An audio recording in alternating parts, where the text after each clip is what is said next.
बहुत समय पहले की बात है।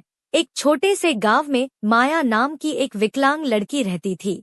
उसकी मां की मृत्यु के बाद उसके पिता ने सुमन नाम की एक औरत से दूसरी शादी कर ली। सुमन की अपनी एक बेटी थी, रूपा, जिसे वह राजकुमारी की तरह पालती थी। नए कपड़े, अच्छा खाना, प्राइवेट स्कूल। जबकि माया को सरकारी स्कूल भेजा जाता, पुराने कपड़े पहनने को मिलते और खाने में बचा खुचा ही मिलता। कुछ साल बाद माया के पिता का भी देहांत हो गया और उनकी सारी संपत्ति सुमन के नाम हो गई। अब तो माया की जिंदगी और भी कठिन हो गई। स्कूल छुड़वा दिया गया, घर के सारे काम उसके जिम्मे आ गए। वह दिन रात एक नौकरानी की तरह काम करती, पर कभी शिकायत नहीं करती। समय बीतता गया और माया जवान हो गई। उसकी विकलांगता के बावजूद उसका सौंदर्य सबको आकर्षित करता था। एक दिन परिवार का एक दूर का रिश्तेदार, श्रीमती कपूर, उनसे मिलने आई। उनका बेटा अर्जुन एक सफल इंजीनियर था।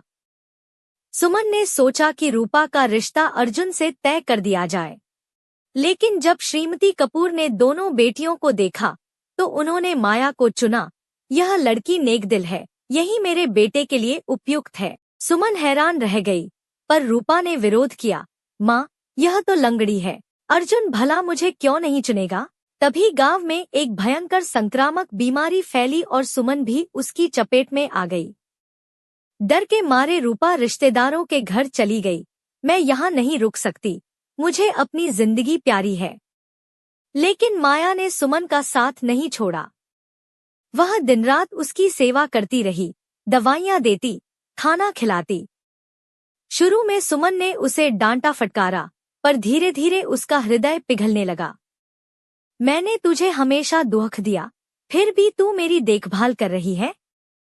माया ने मुस्कुराकर कहा, आप मेरी माँ हो, मेरा फर्ज है आपकी सेवा करना। कुछ हफ्तों बाद सुमन ठीक हो गई और उस दिन उसने माया को गले लगा लिया।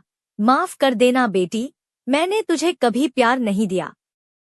जब अर्जुन और उसकी माँ वापस आए तो उन्होंने देखा कि माया ने कैसे सुमन की जान बचाई।